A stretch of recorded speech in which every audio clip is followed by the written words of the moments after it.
Flack math! Give me some math and I'll give you some flack. Flack math!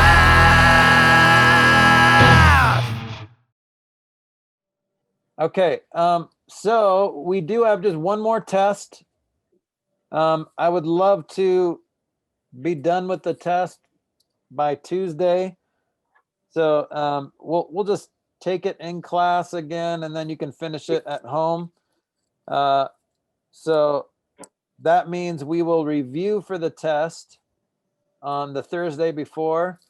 So that practice test is technically due that last week, but I'm gonna do some extra credit options as well. So if you get the practice test done by Tuesday, then I'll give you 10 points extra credit. If you get it done by the following Thursday, then I'll give you 5 points. Okay. So go for the 10, go big or go home. Okay. Literally, I guess you're gonna go home.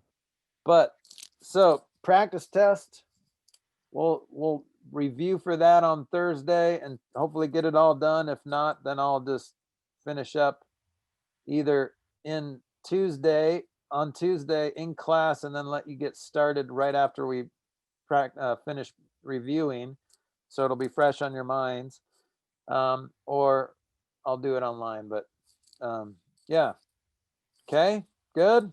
Everyone gonna do their practice test? Awesome. For your 10 one.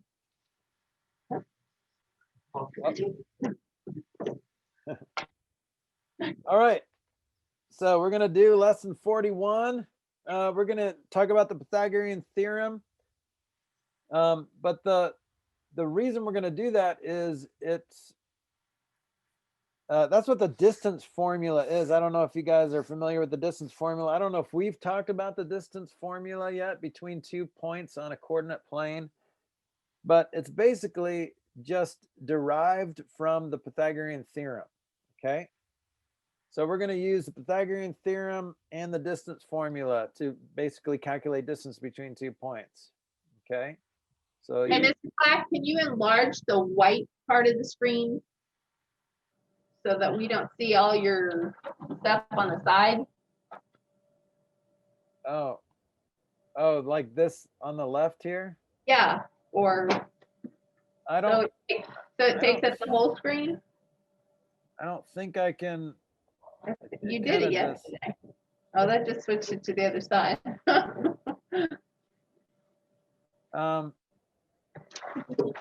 Okay. Yeah. Well, I don't think it'll let me do that because it does the whole window.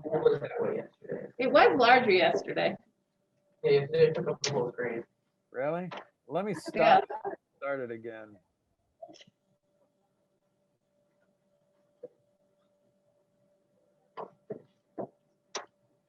It's still small. Yeah, still the same. I mean, I'm just. That's weird. Still small. Yeah, it's not. It's About a little bit bigger, but Is your zoom maximized? I don't think it's anything to do on your end. Yeah, I think no matter what, you're gonna see much. No. Are you On sure? I don't know my right to my left. That one. down here. No, other side. The right side. Down. I think it's on your Bottom end. right, the bottom There's right. the 2 boxes and then there's a little arrow. Yeah, that's what I'm talking Okay, I don't know my right to my left. about. I don't, So that maybe one. that would and then get rid of what to the, do? I think that would get rid of the sidebar on the left, but I think the problem with the main difference. It should just be like a maximized screen. Yeah. But on his end, it should look like that. He wants to see all the toolbar and stuff. Right. When it screen shares. Sometimes it's very programs like that.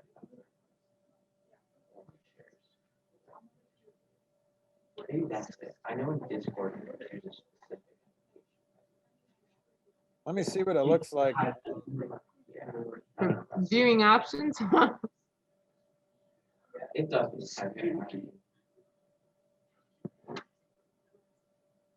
I think it's on your end. Well, on my end, it looks right, so we'll see here. It might be argued. He's the host of me. right? Yeah. Yesterday, were you the host? No, he's always been host. Look at those, maybe it's those arrows bottom right hand corner. Those aren't arrows, that's the zoom. Zooming. Over here on the left. What about yours? Other Because it's pressed to the left. Yeah, well, I'm almost positive that it's here. But he wants. I mean, it's big. It's just, it was really big yesterday. Whoa, where'd he go?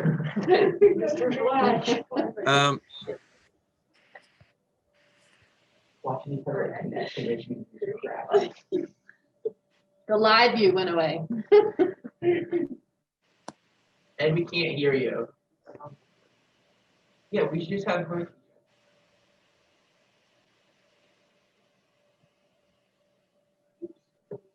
Is that bigger? No, it's No, smaller. way smaller. It shrunk. Yeah, It must be your end, because look at that. It's huge on my end. It's even smaller now. It shorter. squatted, it Yeah. squatted it. It's because our screen size isn't that like. Okay, was it the same way in Algebra 1? Yeah, it was. For sure. But yesterday it was different, so I don't know. Well, that's weird. I didn't. Oh, it's probably because I wasn't using Cami. I was using the whiteboard. So Oh, Yeah, no, that's. It's a different application. Yeah, different application would 100% be the problem. all right, Took so him a while to figure that out. yeah, so how about we just deal with it and we will deal. you guys can suck it up. Let's do it. All right, so I'll just write big Okay. because you guys are grandmas and you can't see very well. That's okay. Move to the front of the room. It's not a problem. We just have bad vision. Yeah, we have. I can see it perfectly fine. Okay, so here's what I'm gonna do, and all this is so. You guys know that the Pythagorean theorem is just a squared plus b squared equals c squared, right? So when we have a right triangle, the a and the b are the legs, and the c is the hypotenuse. So when you're trying to find the distance between 2 points on a coordinate plane, like between these 2 points, well, most of the time you can kind of count the little boxes and it's nice. But when you're going diagonal, you can't do that. So what you can do though is use the Pythagorean theorem and draw a little triangle. If you want to calculate this distance, you can use the Pythagorean theorem to do that. So you know that, okay, let's see, that looks like 2 clicks between there and there. And it looks like 1, 2, 3, 4 clicks between there and there. So then you just plug that into the Pythagorean theorem. A squared plus b squared equals c squared, right? So 2 squared plus 4 squared equals c squared. So that's square root of 20. Or let's just not skip so much.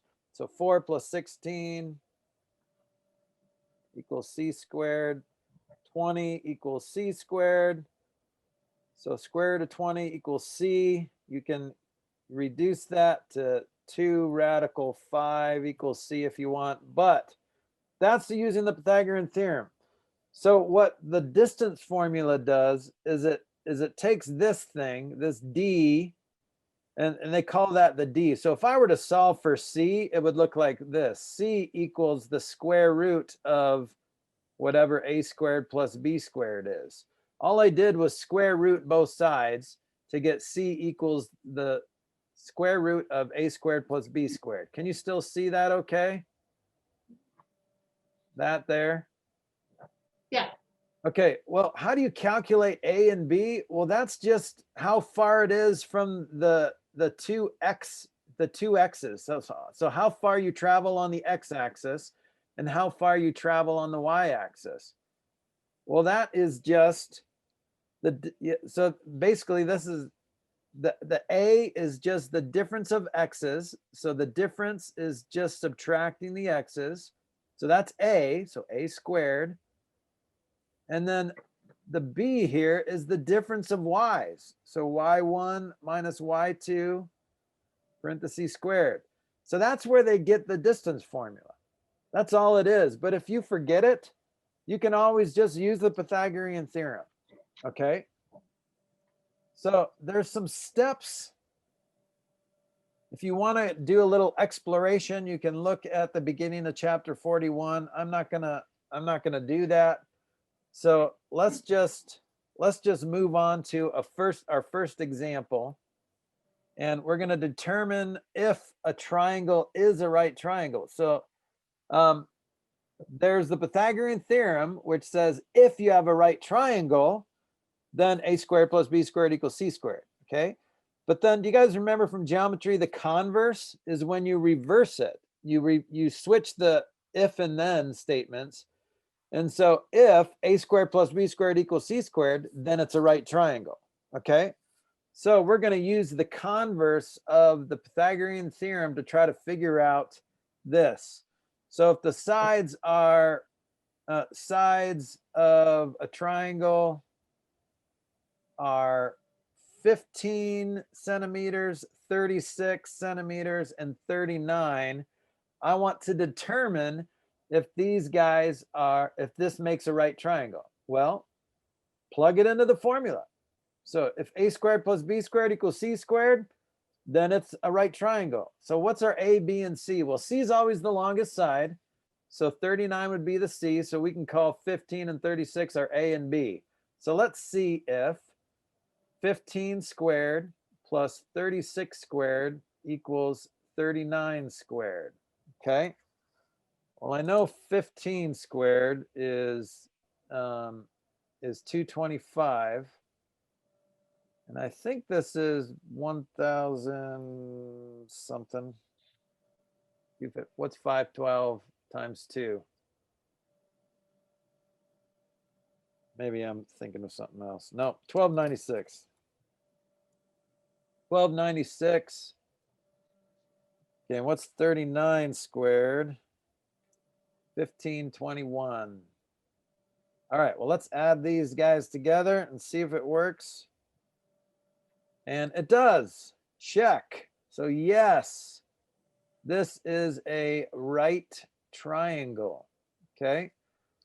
So you can determine whether something's a right triangle by just plugging it into the Pythagorean theorem and see if it works.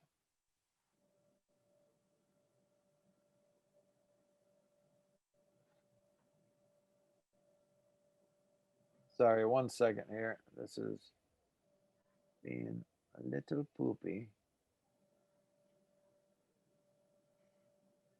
Okay.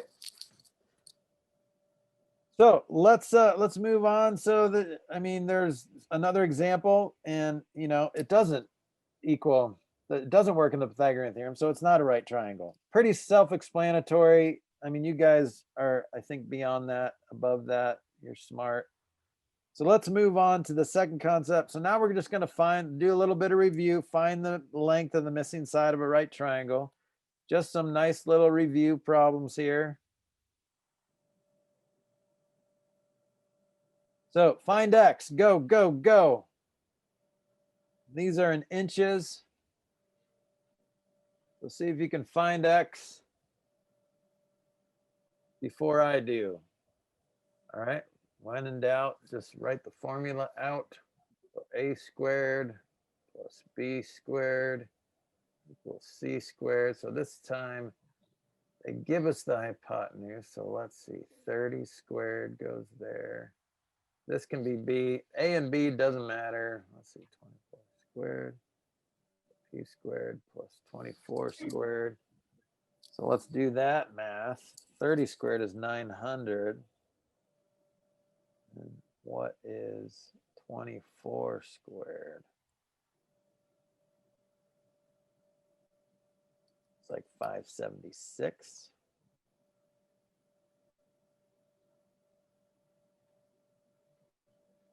$900, so subtract 576, and I get 324. All right, so now I know what a squared is. So to figure out what a is, I square root it. Okay, and that is a perfect square, and it's 18. Square root of 324 is exactly 18. So nice, 18 inches. Okay, this is pre-algebra stuff. I'm sorry if you were offended by this example, but let's move on to what that means on a coordinate plane. Okay, so now I'm going to do something incredibly fancy here. I'm gonna bring up some graph paper. It's gonna be awesome. Let's see.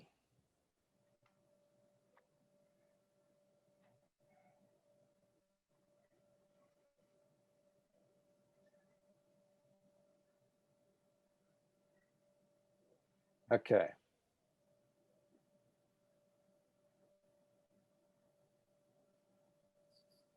All right, so this is example. We're just gonna move on. We're moving on. Okay, so we talked about the distance formula. I'm gonna write it out right here in blue. So the distance formula, remember, is the square root of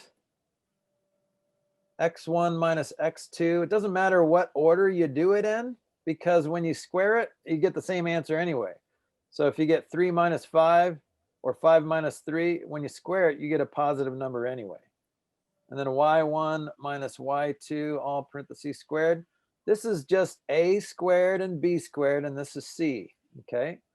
So now let's see if we can figure out the distance between a couple points here. This is example 3. Find the distance between A and B. So A is -4, 11, and B is 1, -1. Okay. So I'm going to draw a graph. I might need to zoom out just a little bit so I can get that 11 in there. Let's see here. Can I draw a line?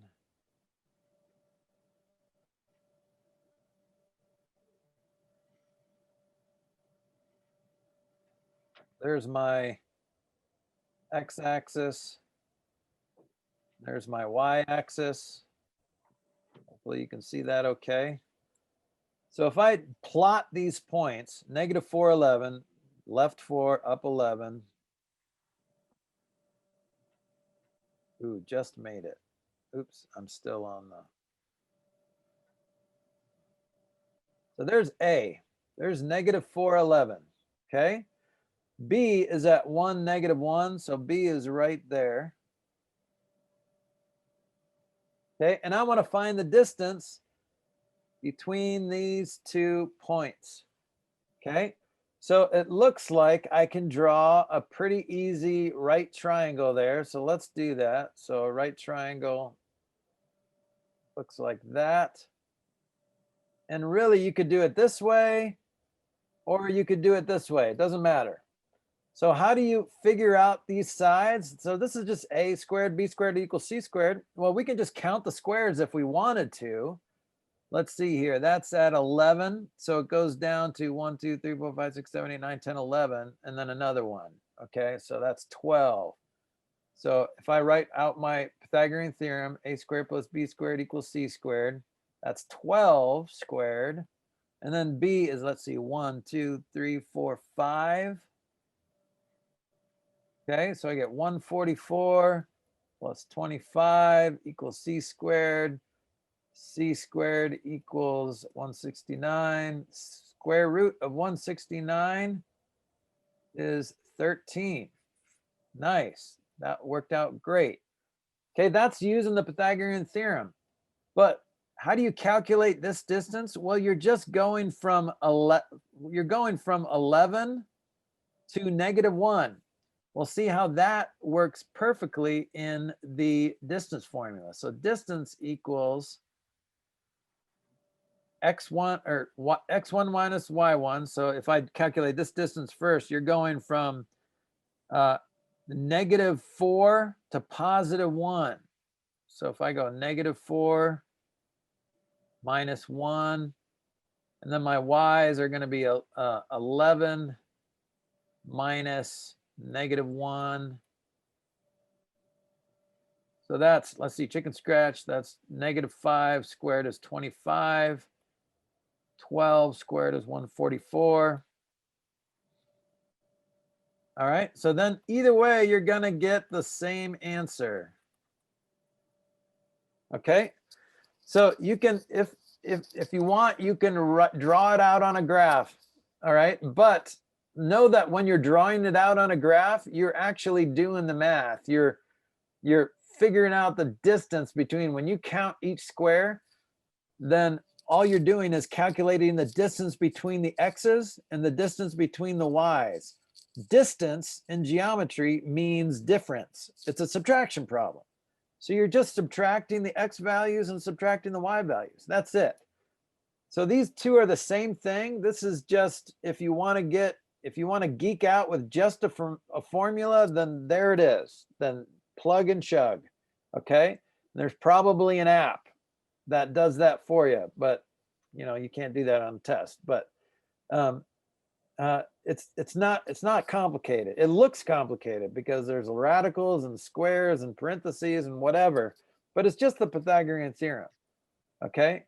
Now the other thing you need to keep in mind is you need to pay attention to how they want the answer. They might want your answer rounded to the nearest hundredth, or they want your answer in simplified radical form. Well, we'll do a couple examples of that. But let's do something a little bit more challenging here. We're going to go back to, we can just use this again. So here's example 4. Looks like this. I want to find the missing coordinate. Okay, so find the value of k.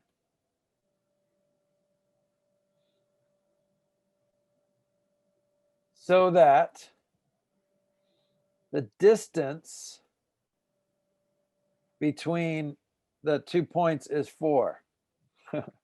Okay, so here's what we got. So here's the 2 points, 2 comma k and -2 comma 8. Okay, so we're going to plug this into the distance formula. The distance formula is d equals the square root of x1 minus x2 squared plus y1 minus y2 squared. Whenever you write out the distance like this, the formula like this, it kind of gets your brain on the paper so you can see it. It's so much more valuable to just start with the formula. Okay, so now let's plug in what we know. Well, we know the distance. The distance is 4. Okay, and we know that both of our x's, so that's 2 minus -2 squared. And we know one of our y's, but we're going to just write this k minus 8 squared. All we did was plug in everything. Okay, there's nothing wrong with that. All right, so let's see if we can find k. Well, I think we can simplify as much as we can first here. So what is this? This becomes a 4 squared. So that's 4 equals the square root of 16 plus. All right, well, this is a FOIL problem. K minus 8 times k minus 8. So then you get k squared minus 8k minus 8k plus 64. So then you get k squared minus 16k plus 64. See what I did there? All I did was FOIL that out because we're squaring that. All right. Now I'm going to combine like terms. There's only a couple constants I can combine. So 4 equals the square root of 80. All right, let's write the k squareds first. So k squared minus 16k plus 80. All I did was combine the 16 and the 64. All right, well, that radical is kind of annoying. Let's square both sides. So we're going to square both sides. and that cancels the radical. That's nice. So I get 16 equals k squared minus 16k plus 80. All right, well, this is a quadratic equation. I think the steps are still on the board. What's the first step to solving the quadratic equation? Well, get everything on one side with 0 on the other. Okay, let me scroll down a little bit. So I'm gonna just bring this guy over here. So I'm gonna subtract 16 from both sides. So I get 0 equals k squared minus 16k plus back down to 64. Okay, next step to solving quadratic equations is factor. There's only one step here. There's no greatest common factor. There's no difference of two squares. So just FOIL that out. You already, or reverse FOIL, you're factoring it out. You already know it because it's what you ended up with when you did this. So it's just k minus 8, k minus 8. Okay, what k will make this 0? Only 8. K equals 8. All right. Well, that's kind of cool. We can test it if we want to make sure. But there's your answer. You just solve for k. So just like any formula, you can plug whatever you want in there and then simplify and then solve for your variable. Okay. So most of this is not new to you guys. Maybe that last example, but write out the formula first, and then that is half the battle. Seriously, it's amazing what happens when you write it out and then you feel like you've accomplished something, and you have, because you basically put your math on the paper where it belongs, and it takes a load off your stress too, and it just makes it easier. So do that. Okay, that was lesson 41. Let's move on to lesson 42, unless there's specific questions on 41. Any questions on 41? Okay. All right, so the next lesson is kind of fun. I think it's the next lesson, yes. We're gonna talk more about the permutations and combinations, okay? There is a lab, but it's more for a graphing calculator. So we'll skip that. If you want to look at it, you can. But lesson 42, let me bring back up my blank page here.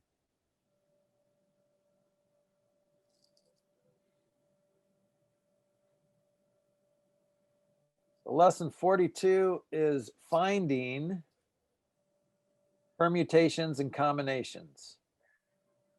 There is a difference between permutations and combinations. We've heard the word combinations and a lot, but permutations is a little weird. But they both mean the same thing.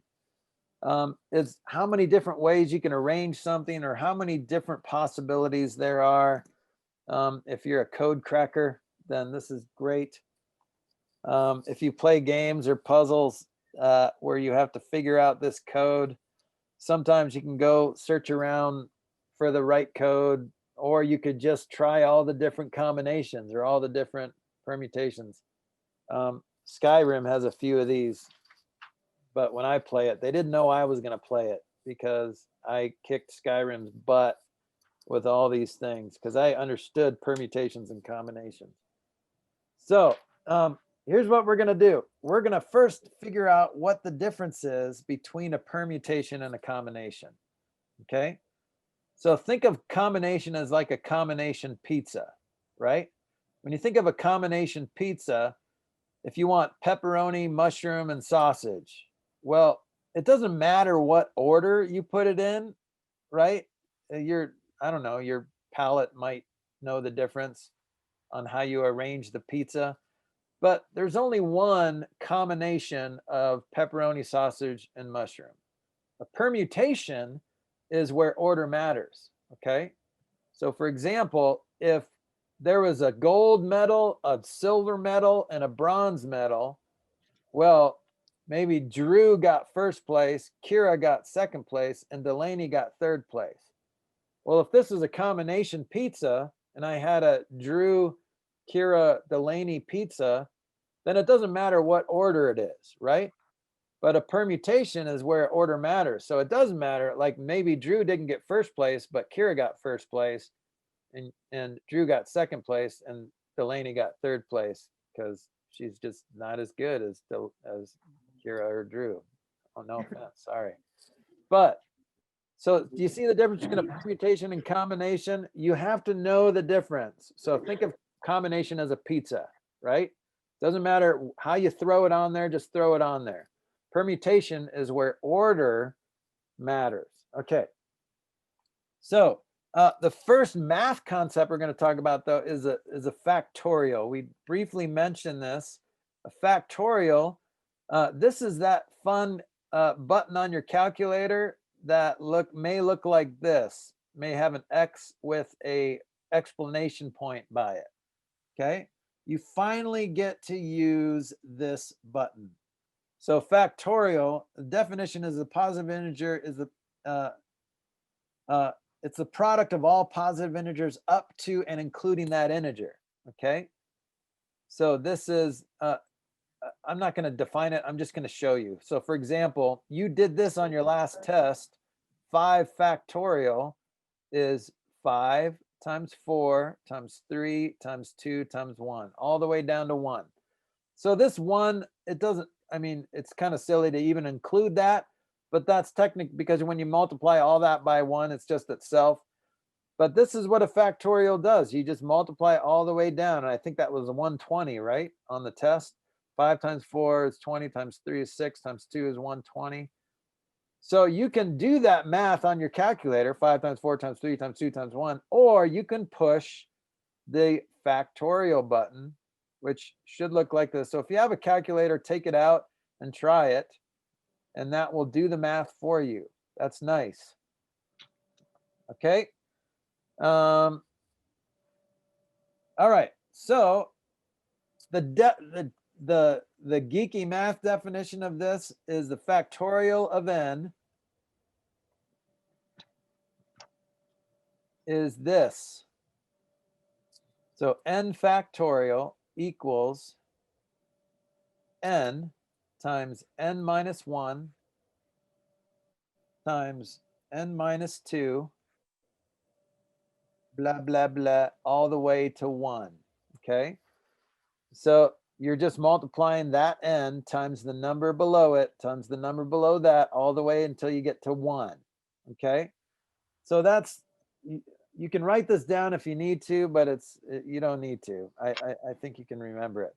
Now here's the other weird thing. 0 factorial is 1. What? Yeah. Just trust me on that. So 0 factorial is 1. It's kind of like anything to the 0 power is 1, but 0 factorial is 1. If you want to Google why that is, you can, and we can talk about it. I might give you extra credit. But for now, if you get to that problem, 0 factorial, it's just 1. Okay. All right. So let's try some complex things. You can use your calculator if you want. This is example 1b. This is actually example 1a is 5 factorial. But here's 1b. Ready? 10 factorial all over 2 factorial times 10 minus 2 parenthesis factorial. Now this looks like this is not math, confusing math just for the sake of being confusing. This is actually the formula on how to find a permutation of 10 objects and you're picking 2. Okay.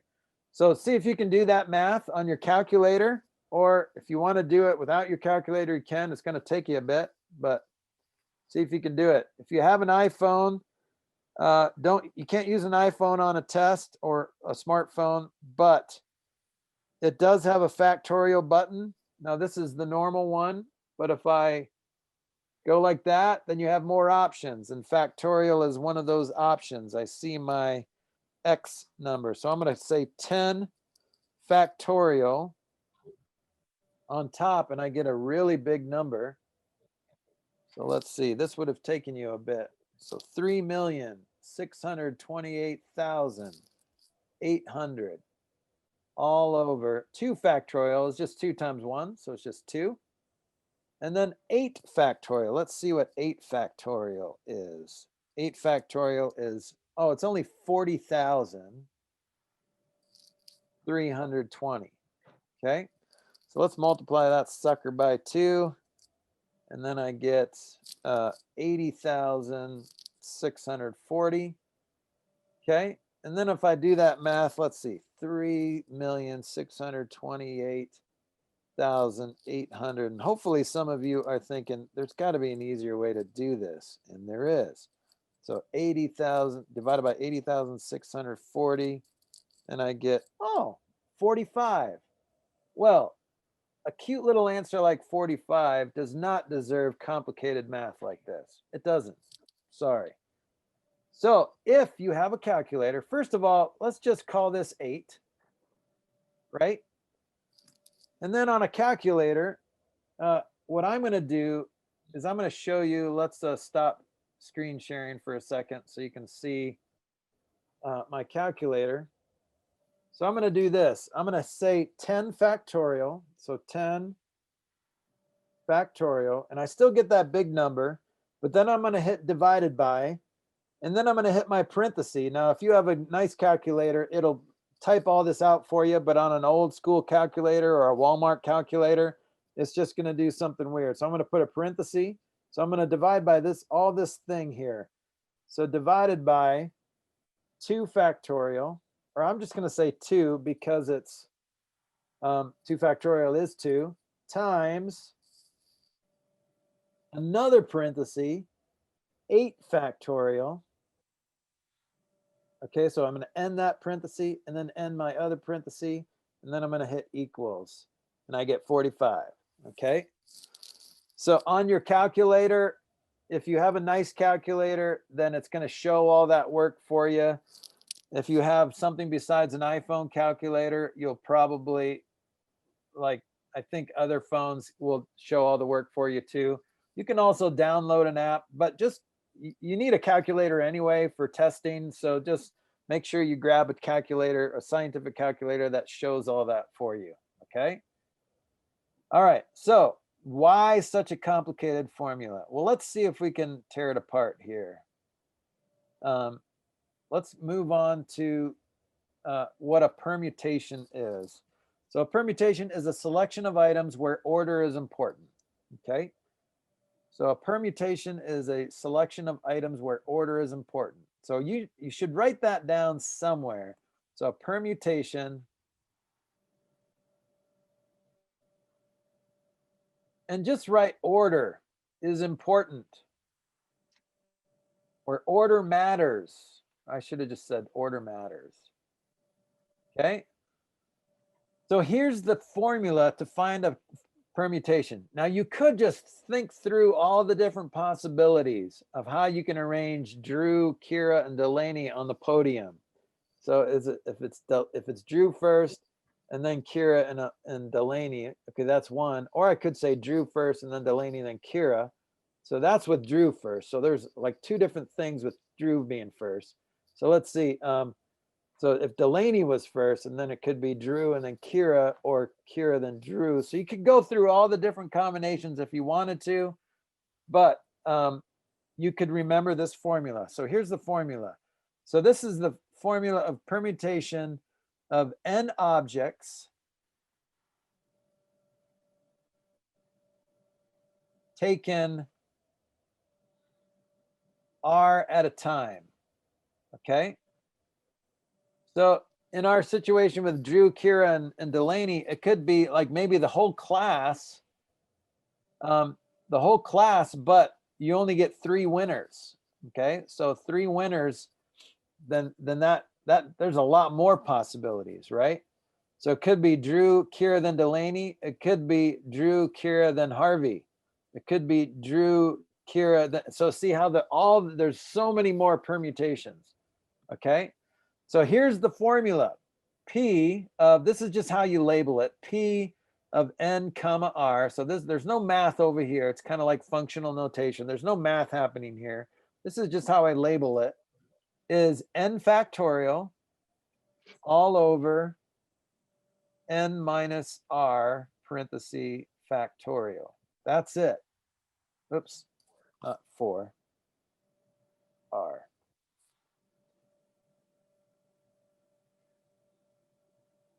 Okay.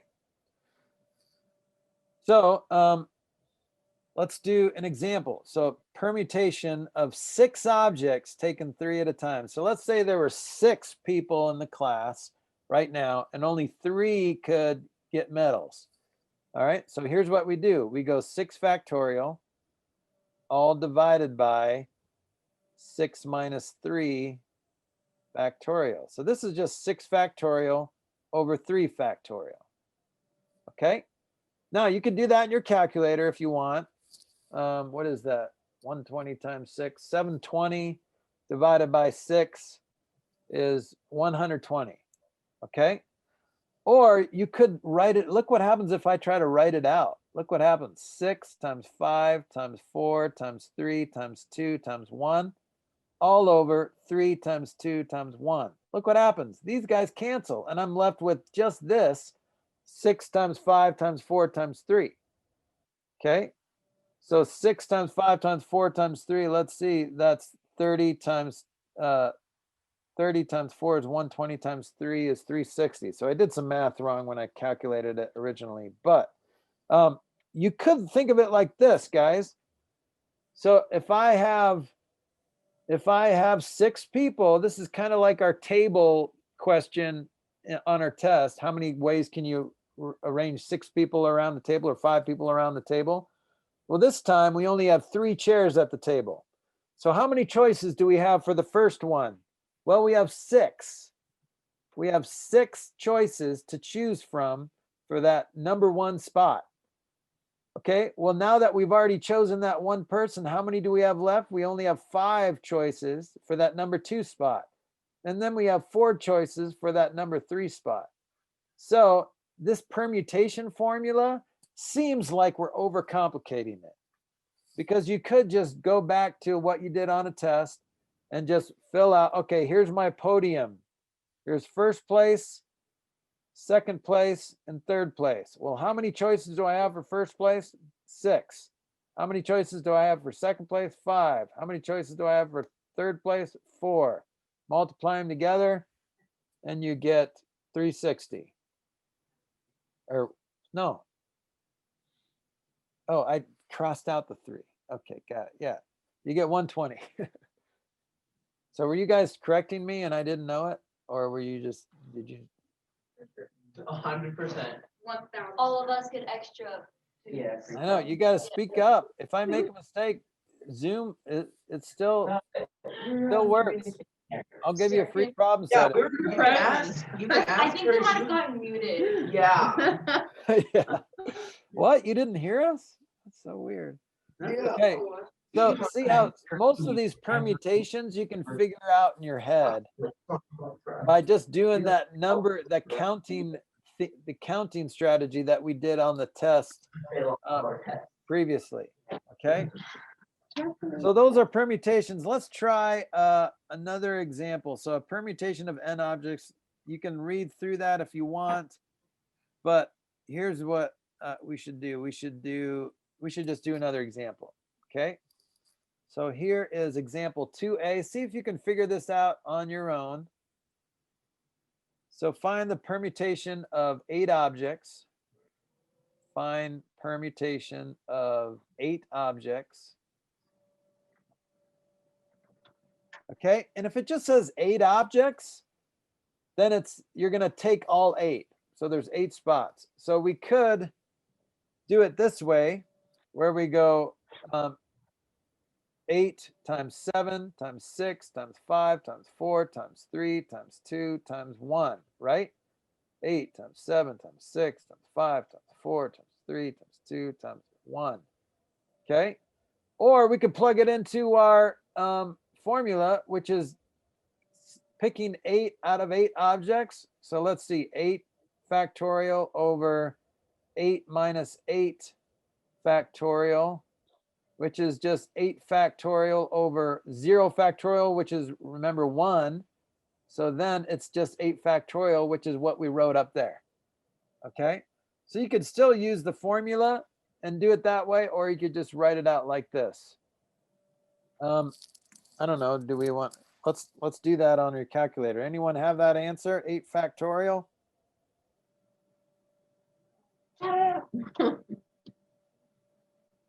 What'd you get? 40,320. Right, 40,320. Okay.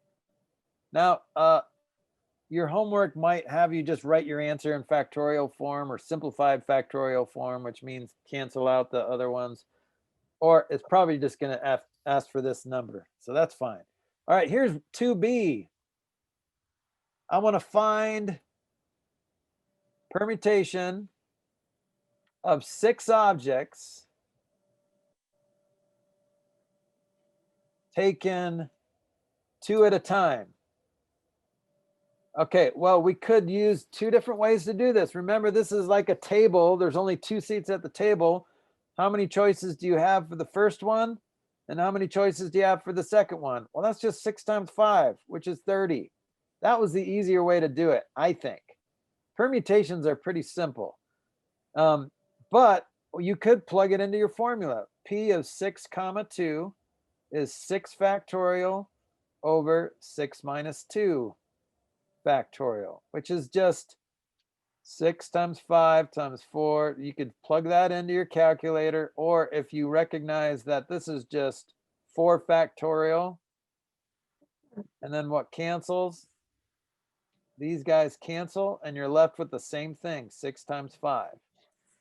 6 minus 2 is now 5. Well, 6 minus 2 is 4. So this Yeah, is 4 factorial. Right, 6 is on the bottom. The 5 is for the top. Yeah. That's not top. So 6 times 5 is the part of the 6 factorial. And then we just had 4 factorial on the bottom, and the 4 factorial canceled with the bottom half of the 6 factorial. So that worked out nice. And so you're just left with 6 times 5. Okay. So, but it was 6 factorial divided by 4 factorial. So you're kind of dividing out the 4 factorial of the 6 factorial. So you're just left with the top 2 numbers of the 6 factorial, which is just 6 times 5. Okay, so there's a couple different ways to do that. All right, now here's what happens. When you have a combination, you have to eliminate the repeats. So you have to divide out the repeats as well. Okay, and I'm going to explain that to you here. So a combination, so if in this case, I want to also divide out the 6 times 5 or 5 times 6, like they both mean the same thing. So I don't need both of those. So I'm going to divide them by 2 factorial. Now, let me just give you the formula for a combination. So this is where order doesn't matter. So the combination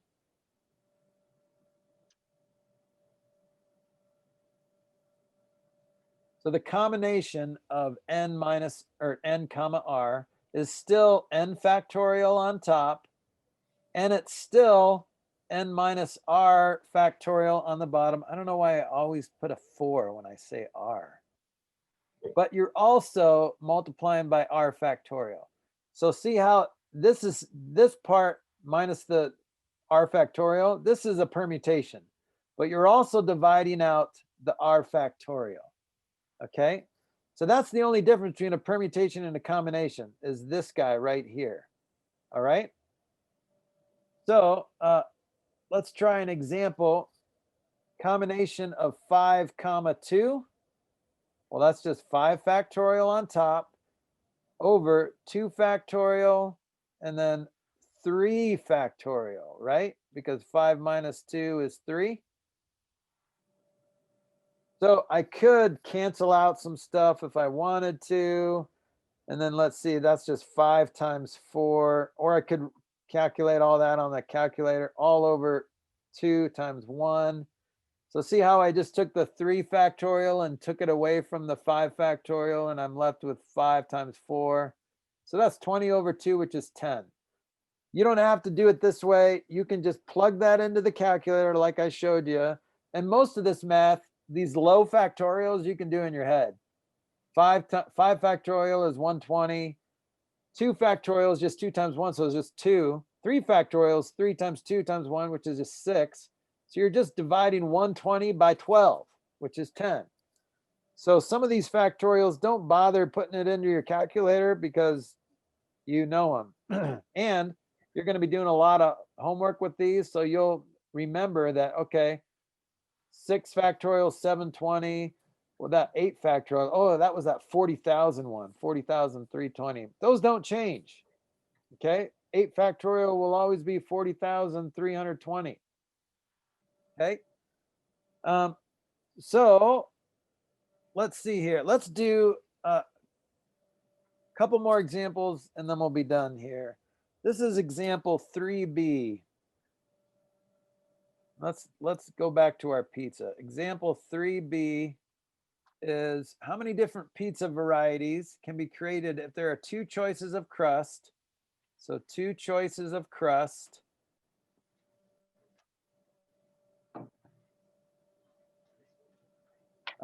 Thick or thin, and 2 out of 3 possible toppings. Okay, so 2 out of 3 toppings. Okay, so this is a combination of a combination. So here's the deal. You have to multiply these 2 things together. So our combination, so 2 choices of crust, it's just 2 factorial. Let's see, that combination is 2 out of 2, or you're picking 1 out of 2. So your combination here, oops, not P, but C of out of 2, you're picking 1. And you're going to multiply by this combination, which is out of 3, you're picking 2. Okay, so when you have like, so this is just one combination, this is just one combination, but when you remember, when you have 2 independent events, you multiply them together. Okay, so I'm going to plug this into my formula. 2 factorial over 1 factorial times 1 factorial, because 2 minus 1, all times 3 factorial, all over 2 factorial times 1 factorial. Kind of wrote that weird. Okay, so that's 1 factorial is just 1, times 1 is 1, so that's just 2. 3 factorial is 6 divided by 2 times 1, so 6 divided by 2 is 3. So you only have 6 different combinations. And you can figure that out in your head. Probably it would have been faster. 2 choices of crust. So you could, you can only pick 2 out of that. So you've really got 3 different things. So you can either do 3 with this crust or 3 with the other crust. But that's it. So that's example 3B. And so basically you have to be able to determine between whether something is a combination or a permutation. Okay, so see if you can answer this. Explain whether the following is a combination or permutation and find the solution. How many 2-letter words can be arranged, can be formed using the letter CAT? How many 2-letter words can be formed using the letters CAT? So this is example 4A if you care, but it's C, A, and T. How many 2-letter words? Well, we could try to figure it out, and that could help us determine whether it's a permutation or a combination. So what do you think? Is this a permutation or a combination? Shout it out. Permutation. Okay, so I heard both, I think. So what I heard the loudest was permutation. So here's the deal. So I could say I guess not words because they're not really words, they're combinations. So I could say C-A, C-T. I could say A-C, A-T, but I could say T-C, T-A. I could say, is that it? something like Yeah. that. TA. I don't know. Yeah, that's it. That's all of them. But look, see how I already said CA here and I said AC here. So order matters. So these are two different permutations. These are two different possibilities. So this is a permutation. If I just wanted to say, if I just wanted to make a pizza out of these three and choose a couple toppings, well, C on top of A or A on top of C, it doesn't matter to your palate and your mouth. It's going to be the same combination. Okay, good. All right, explain whether this is a combination or a permutation. It's probably going to be a combination because the last one was a permutation. But let's see. How many two-man crews can be selected from the set of three guys? Charlie, Anton, and Tom. Okay, how many two-man crews? Does it matter if I select Charlie, then Anton, or Anton, then Charlie? Does the order matter of how I select these two-man crews? No, it doesn't. So that's a combination. Okay. So knowing the difference is good, but sometimes you kind of figure that out in the end, like, oh, wait a minute, I should have used this formula. So try to think about it logically before you decide which formula you're going to choose. Okay. The last part is some exploration and real life application. So we're not going to, I mean, really combinations and permutations are real life application. Like because you're using real examples to figure out different combinations and permutations. But yeah, so if you're wanting to be a thief and don't be a dumb thief and think that, oh, it's only a 6-digit code or it's only a, I can crack that. I just need 30 minutes and I can crack that code. No. Sorry, that's you're not gonna do. So if you're gonna be a thief, don't be a dumb one. You're not gonna be a successful thief. Okay. So permutations and combinations will save your life and probably help you make better life decisions. So that's all I got. That's lessons 41 and 42. So your homework this week is just 39, 40, and 42. Okay. So any questions before I sign off?